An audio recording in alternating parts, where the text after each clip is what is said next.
Écho de la transition, un podcast pour explorer la transition écologique de manière positive.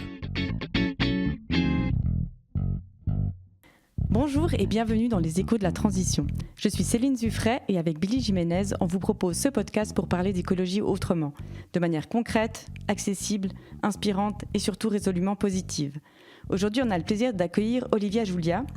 Olivia, c'est une jeune femme ingénieure formée à l'EPFL qui a toujours cherché à donner du sens à son parcours.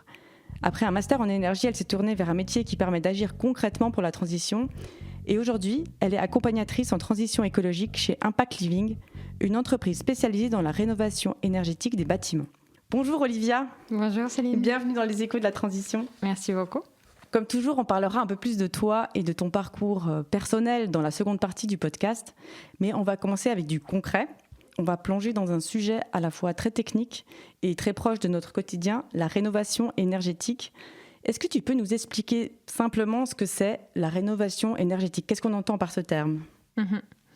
Alors, la rénovation énergétique, au final, l'idée, c'est vraiment de pouvoir travailler sur l'enveloppe du bâtiment. Aujourd'hui, on a à peu près les 3/4 des bâtiments en Suisse qui sont ce qu'on appelle les passoires énergétiques. Donc, vraiment, on va produire de la chaleur dans l'enveloppe, mais tout va être directement, ça va passer à travers les murs, à travers les dalles, enfin tous les éléments qui ne sont pas isolés. Donc on chauffe de l'air concrètement. Donc là, le but, ça va être vraiment d'isoler l'enveloppe pour pouvoir garder la chaleur à l'intérieur et avoir vraiment un système qui est beaucoup plus efficace. J'ai aussi lu que ton travail pouvait toucher des aspects très très variés, aussi larges que l'architecture, le choix des matériaux, l'orientation de la maison, la biodiversité, le surchauffe estival, la mobilité douce. Le spectre, il est vraiment très large. Comment on fait pour aborder autant de domaines et pour approcher un projet ? Effectivement, c'est un peu l'idée de base, c'est que quand on a... Anciennement, la manière dont s'étaient fait les choses, c'est qu'on avait un architecte qui allait faire un projet, on va dire design. Et puis derrière, il y a des ingénieurs qui récupèrent le projet et qui essayent de faire en sorte que structurellement, ça fasse à peu près du sens. Et ensuite, on passe à la réalisation. Quand on commence à réfléchir en termes d'énergie et qu'on veut vraiment minimiser l'impact d'un bâtiment, il faut qu'on réfléchisse dans l'autre sens. Donc, on va d'abord regarder où sont les énergies naturelles, où est-ce qu'on a les meilleures orientations au niveau du soleil, où est-ce qu'on a des vents dominants. Puis on réfléchit les ouvertures, les avancées de toit, etc.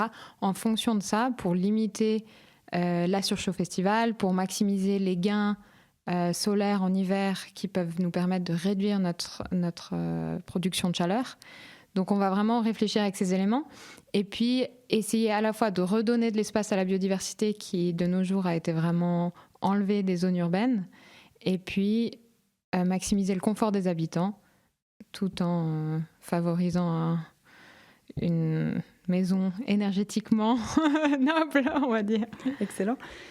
Tu dis, quand tu parles par exemple des ouvertures, quand une maison elle est déjà construite, est-ce que tu peux agir même sur des aspects comme ça qui sont déjà définis ?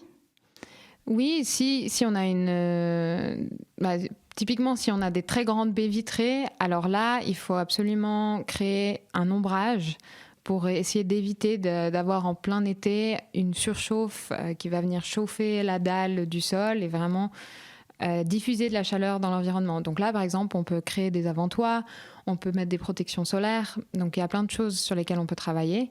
Et puis quand on a des ouvertures qui sont peut-être plus petites, sur certaines façades, ça peut être très intéressant parce qu'on réduit les pertes de ce point de vue-là. Sur d'autres, on aimerait peut-être les agrandir selon les espaces à vivre. Pourquoi c'est si important aujourd'hui de rénover les bâtiments ?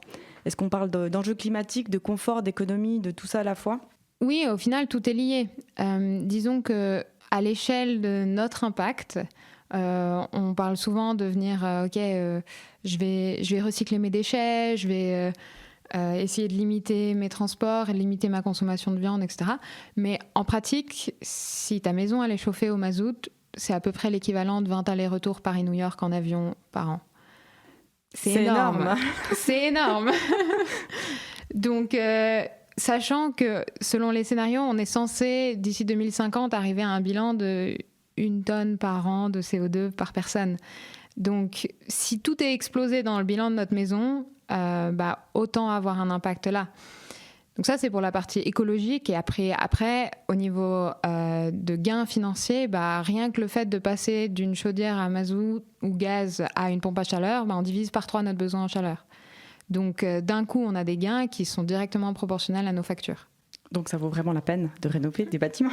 Exactement. Est-ce qu'il y a une urgence à rénover maintenant, au niveau légal, au niveau des subventions ? Est-ce que tu peux nous éclairer là-dessus ? Oui, alors là, on a beaucoup de choses qui bougent au niveau des lois sur l'énergie en Suisse. C'est cantonal plutôt. Donc, c'est cantonal. Donc, on a typiquement au niveau du canton de Vaud, là, on a des lois un projet de loi qui va arriver en janvier 2026, qui nous dit notamment que tous les bâtiments qui sont dits des passoires énergétiques devront être rénovés d'ici 10 à 20 ans. C'est pas encore exactement défini les échéances. Pour pouvoir être remontés en classe D. Et les individus qui ne feront pas ça ne pourront plus louer leurs biens, ne pourront plus vendre leurs biens. Donc, il y a des critères tels que ça sur l'enveloppe du bâtiment. On parle aussi de maximiser la production solaire sur les bâtiments, de maximiser l'efficacité énergétique, plus le droit aux chaudières fossiles, plus le droit aux radiateurs électriques. Donc, il y a beaucoup de choses qui bougent par rapport à ça. Donc, on a d'un côté les lois qui poussent. D'un autre côté, on a actuellement des subventions pour encourager les gens qui anticipent cette transition. Mais on a un tel chantier à faire que les subventions, elles vont pas continuer ad vitam aeternam. Et on a aussi, en parallèle de ça, le fait qu'on a une main-d'œuvre qui est limitée, en particulier quand on parle de transition durable, donc savoir travailler avec des matériaux naturels, savoir vraiment travailler pour le climat. On a très peu d'artisans et aujourd'hui, ils sont vraiment en galère pour trouver de la main-d'œuvre, pour trouver des gens à former. Et donc, on a vraiment ce moment critique où on va avoir toutes les lois qui nous forcent à faire la transition de nos bâtiments, plus de subventions, les prix qui vont exploser, un manque de main-d'œuvre et un manque de matériaux. Donc, c'est pour ça qu'il faut anticiper le plus possible, sans quoi ça va coûter beaucoup plus cher à faire la transition. Et concrètement, comment on s'y prend quand on veut rénover ? Par quoi on commence ? Tu as parlé avant de l'enveloppe, mais il y a des systèmes de chauffage, il y a des fenêtres. C'est quoi les priorités quand on rénove ? Alors, ce que je peux conseiller à la plupart des gens, c'est de faire ce qu'on appelle un CECB+. Donc, ça va vraiment être, on mandate une entreprise pour faire un bilan énergétique du bâtiment. Donc, on va vraiment faire le Sherlock Holmes, à aller voir dans votre bâtiment qu'est-ce qu'il y a dans les murs, qu'est-ce qu'il y a dans le plafond, qu'est-ce qu'il y a comme système de chauffage. Et puis, sur cette base, on va vraiment pouvoir faire un bilan de l'existant. On dit, où est-ce que vous vous situez dans ces fameuses classes A, B, C, D, E, F, G, que ce soit au niveau de l'impact CO2, au niveau de l'enveloppe ou au niveau de l'efficacité vraiment des systèmes de chauffage. Donc c'est vraiment la première étape que tu conseillerais à quelqu'un qui se dit je pense j'aimerais rénover ma maison, je commence par ça. C'est la première étape, oui, parce que souvent les gens en fait commencent à mettre en place une mesure. Par exemple, ils changent les fenêtres. Or, du moment qu'on change les fenêtres, on étanchéifie le bâtiment. Et puis souvent, les gens, juste après, ils ont des problèmes d'humidité, des problèmes de moisissure. Pourquoi ? Parce qu'il n'y a pas de ventilation qui a été mise en place, parce qu'on n'a pas forcément réfléchi le projet dans son ensemble. Et le fait d'aller avoir une vision globale et de pouvoir réfléchir les mesures dans un sens, ça permet vraiment d'économiser au long terme. Et puis de prendre les bonnes décisions dès le début. Tout à fait. Et d'aller dans le bon sens. Oui. Et il faut aussi être conscient que quand on travaille avec du chauffage renouvelable, par exemple une pompe à chaleur, c'est pas comme une chaudière à gaz où qu'on ait besoin de temps ou 2 fois la quantité nécessaire pour chauffer la maison. La même chaudière pourra faire le boulot. Alors qu'une pompe à chaleur, ça fonctionne dans une certaine demande. C'est pour ça qu'on favorise d'abord les mesures d'assainissement de l'enveloppe pour avoir le nouveau besoin en chaleur du bâtiment et ensuite on dimensionne bien un système de chauffage. Parce que si c'est surdimensionné, ça ne marche pas du tout de la même manière. Ça paraît logique, quand tu l'expliques en tout cas. Et toi, du coup, ton rôle là-dedans, en tant qu'accompagnatrice, c'est quoi ? Tu es sur le terrain, tu conseilles, tu coordonnes, qu'est-ce que tu fais ? Alors, c'est un peu la particularité de notre entreprise, on va dire, c'est que nous, on fait vraiment tout de A à Z. Donc, on est là main dans la main avec le client depuis le début à faire le bilan de l'existant. Donc, justement, comprendre où est-ce qu'on en est sur la bâtisse existante, faire le bilan de qu'est-ce qui peut être fait. Et puis aussi, on va venir proposer des variantes de rénovation où on va tout budgétiser. Et puis, à ce stade-là, le client peut décider s'il veut mettre en œuvre une certaine variante de rénovation. Et dans ce cas-là, on va faire toute la planification de A à Z, faire la demande de permis de construire, faire des demandes d'appel d'offres aux entreprises et finalement faire la direction de travaux jusqu'au rendu des clés. Donc, c'est hyper intéressant parce qu'on a vraiment la vision globale du projet tout en accompagnant le client. Donc, si je comprends bien, ton métier implique aussi un accompagnement humain. Tu dois, je pense, des fois rassurer, aider à faire des choix. Comment tu gères cet aspect-là? Et puis aussi, est-ce que tu en profites parfois pour encourager ce qui te semble important de ton point de vue? C'est intéressant ce que tu dis parce qu'effectivement, il y a beaucoup de psychologique dans mon métier. Et puis, on doit gérer beaucoup d'émotions, beaucoup de personnes qui ont peut-être des idées préconçues de ce qui doit être fait. Donc, c'est un équilibre très subtil d'arriver à pas lancer les gens dans du réactif où d'un coup ils se braquent et ils veulent plus rien faire. Donc, faut faire un peu de la psychologie environnementale pour pouvoir les amener eux-mêmes aux solutions qui font du sens et puis essayer de prôner la durabilité dans le cadre des projets. C'est vraiment très très vaste comme métier, comme activité. Tu passes vraiment d'aspects très techniques à des aspects plus subtils, plus psychologiques. C'est ce métier d'accompagnatrice, enfin accompagnatrice en transition, c'est nouveau. Est-ce qu'il y a beaucoup de gens qui font ça? Est-ce que c'est un métier d'avenir, nouveau? Alors, je pense que la manière dont Marc Muller, notre fondateur, a créé l'entreprise, c'était assez novateur en Suisse par rapport à ça. Le fait qu'on fasse vraiment toutes les mesures de A à Z. Alors, on pourrait se dire que c'est peut-être pas la manière la plus efficace dans le sens où on est très pluridisciplinaire.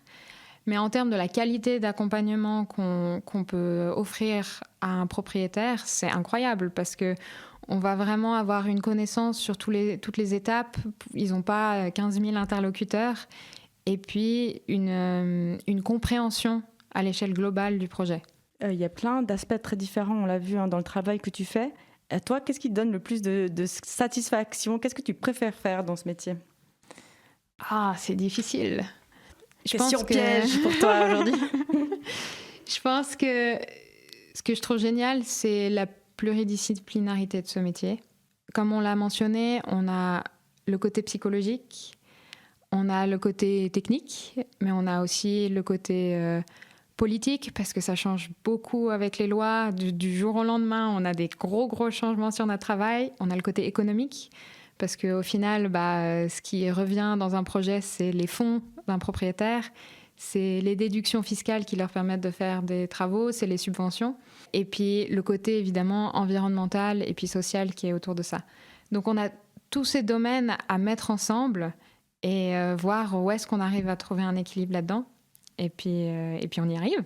Et on voit vraiment des projets se faire de A à Z, donc on a la satisfaction d'avoir vraiment fait une action impactante à notre échelle. Olivia, est-ce que ça vaut toujours le coup de rénover? Alors, on entend pas mal de gens dire de toute manière, ça sert à rien de rénover mon bâtiment parce qu'il va être rasé, ils vont faire une tour à la place.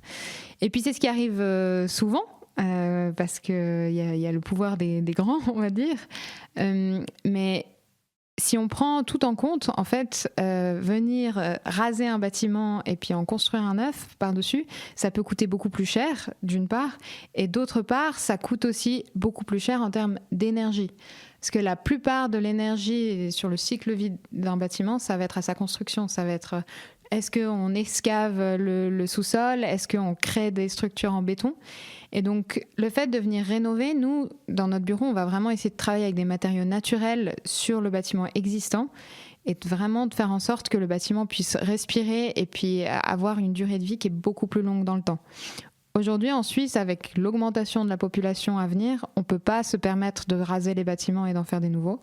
Par contre, c'est intéressant de venir densifier les nouveaux bâtiments.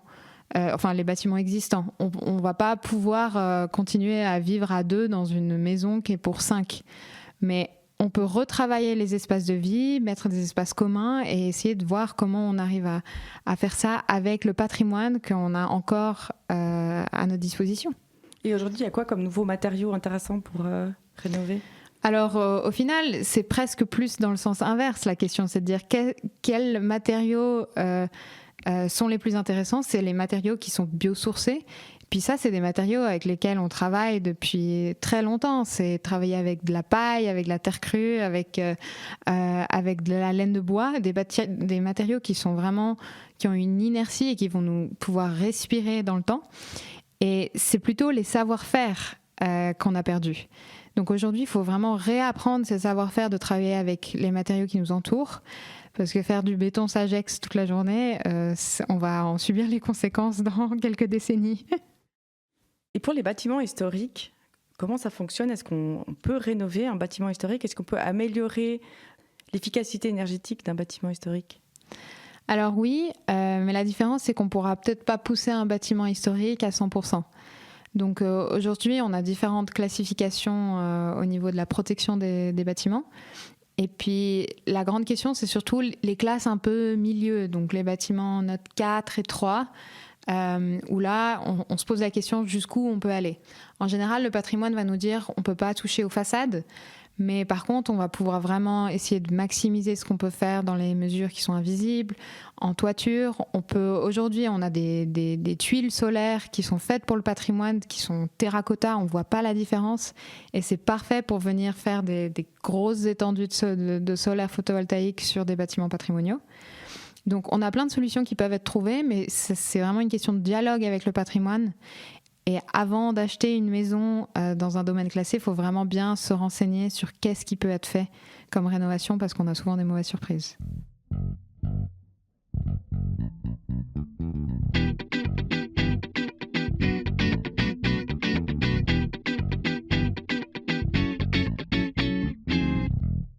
Olivier, on va maintenant passer à une partie un peu plus personnelle parce qu'on aime aussi comprendre le parcours des acteurs de la transition.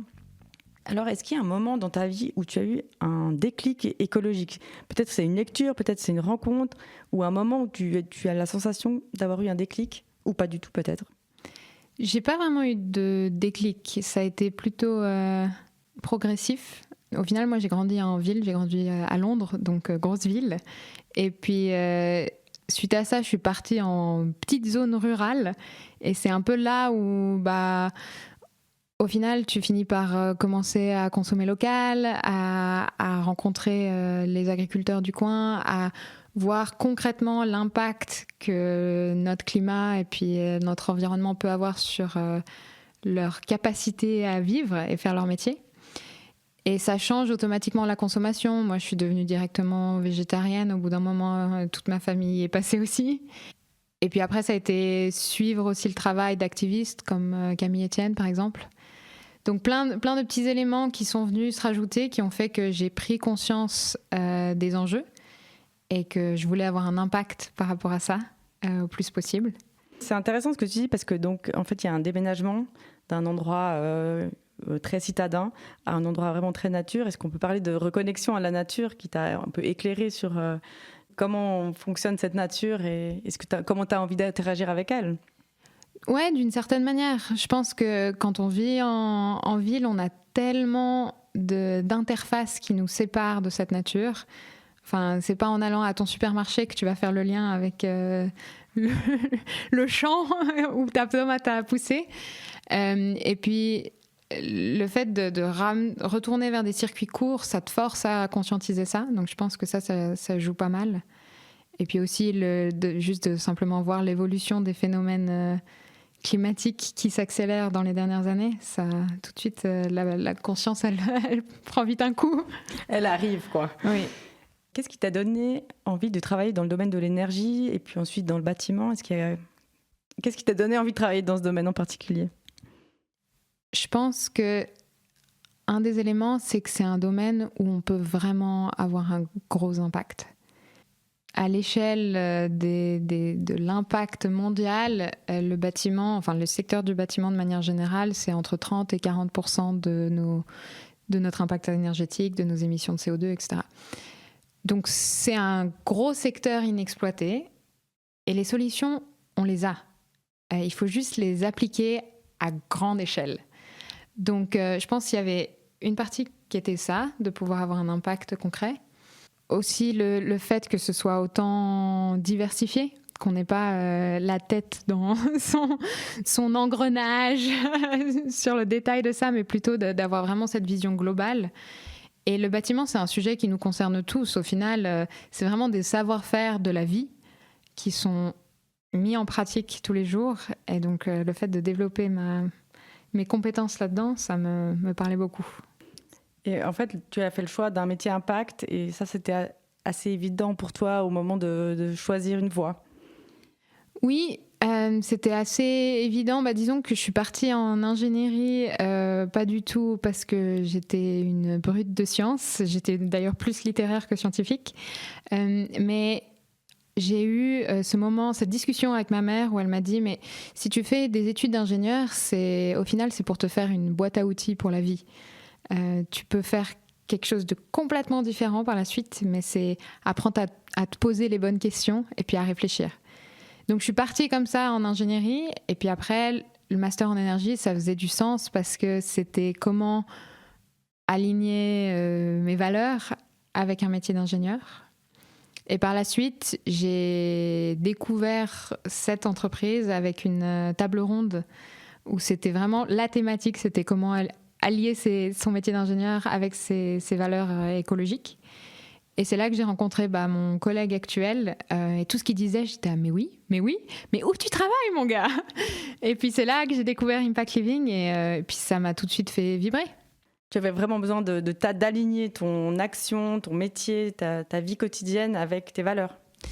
Oui, je pense que notre impact individuel, on peut sentir qu'il est limité face aux géantes entreprises et aux politiques, etc. Et parmi les impacts qu'on peut avoir, un des plus gros, au final, c'est notre choix de métier. Et comme Cyril Dion disait, on ne peut pas être un pompier pyromane qui fait à la fois un métier dans un sens et puis qui, de l'autre côté, va allumer des feux partout. C'est une certaine incohérence. Et puis, de ce point de vue-là, moi, je voulais que ça s'aligne. J'aime beaucoup l'idée. Ensuite, dans ta vie quotidienne, hors de ton travail peut-être, comment tu vis cette transition? Est-ce qu'il y a des choses que tu fais plus aujourd'hui, des habitudes au contraire que tu as adoptées et qui s'alignent aussi avec tout ça? Dans le cadre de ma vie personnelle, j'essaye d'être au maximum alignée avec ça. Donc, je mange végétarien, j'essaye de consommer que des éléments qui me font vraiment plaisir. Donc, je réfléchis mes achats. Puis, je prends plus l'avion aussi. Et ça, c'est toujours une grande question que j'ai avec mon partenaire parce que le fait de vouloir découvrir le monde, c'est une chose, mais le fait de ne pas culpabiliser derrière, c'en est une autre. Donc, il y a toutes ces questions au niveau de la consommation. Et puis, je pense que c'est aussi, à mon échelle, c'est aussi essayer d'influencer les gens autour de moi.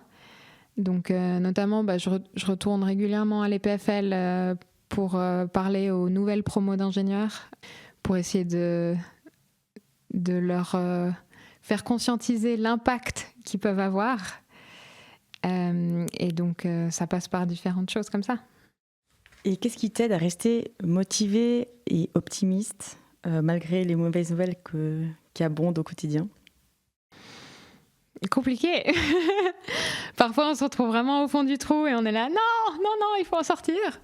Je pense qu'il faut se concentrer sur tout ce qu'on arrive à faire avec les mouvements collectifs.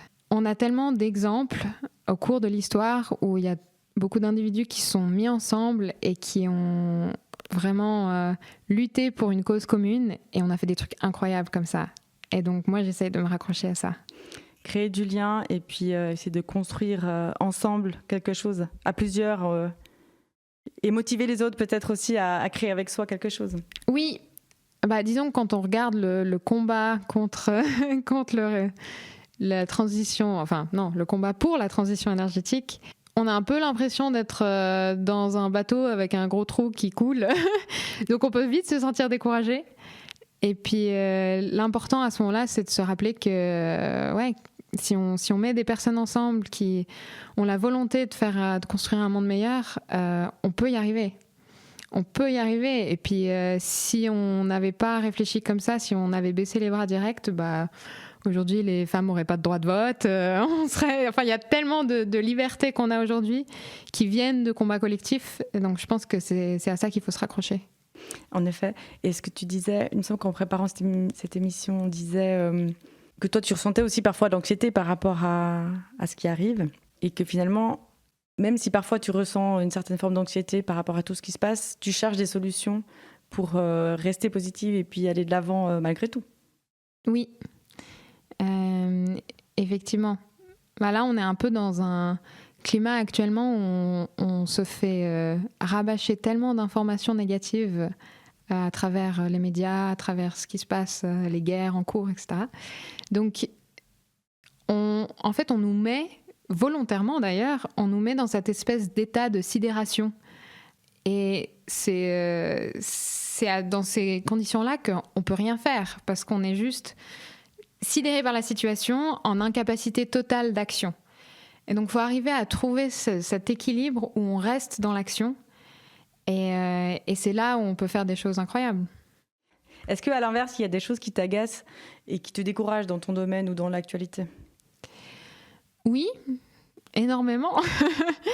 Je pense que concrètement, à l'échelle individuelle, le fait de voir des gens qui se dédouanent, on va dire, et qui n'ont pas les ordres de grandeur et qui vont se dire « Ah oui, non mais je trie mes déchets, je fais du vélo, donc je peux faire des allers-retours aux Maldives. » Non, ça ne fonctionne pas comme ça. Et donc c'est bon pour la conscience, mais en pratique, ça a vraiment un impact. Est-ce qu'on peut dire que si on a... qu'aujourd'hui l'information elle est disponible et puis qu'on attendrait peut-être des gens qui s'informent et qui sachent assez pour pouvoir prendre des bonnes décisions ? Oui, bien sûr, mais d'un autre côté, il y a un flot tellement important d'informations que ça crée aussi cet effet de sidération au final. Parce que les gens n'ont pas la capacité d'ingérer tout ça. Donc il y a un équilibre à trouver. Puis je pense que c'est aussi au niveau de l'agacement, il y a aussi notre système politique, économique, les lobbies, tout ce qui fait qu'on n'arrive pas à avancer. Parce qu'il y a tellement de bonne volonté dans ce monde pour y arriver, mais il y a aussi des très très très gros poissons qui sont très très puissants et qui cachent un peu tout. On est bloqué en partie par le système. Oui, mais c'est pas pour autant qu'on doit rester dans l'inaction en comptant sur le fait qu'un jour le système va se débloquer. Sinon, ça marchera jamais. Olivia, en parlant de choses qui t'agacent, il me semblait que tu me parlais aussi de coupes budgétaires en préparant l'émission. Oui, c'est un peu, disons qu'aujourd'hui, on le voit un peu à l'échelle de tous les pays en période de crise économique, c'est un peu la transition qui passe à la trappe. Mais en pratique, il y a toutes les études qui nous montrent que le fait de ne pas faire la transition aujourd'hui et de la retarder, ça coûte des milliards et des milliards. Donc ça va nous coûter beaucoup, beaucoup plus cher à l'échelle mondiale de retarder la transition que de la faire maintenant. Alors, je suis d'accord que c'est très agaçant. Est-ce qu'il y a aujourd'hui des personnes, des projets ou des initiatives qui t'inspirent ? Oui, plein. Raconte-nous. Un projet local, typiquement. Récemment, j'ai participé à un atelier de l'association WhatAid qui fait des jeux, des ateliers vraiment pour pouvoir comprendre, développer sa compréhension autour de la transition énergétique.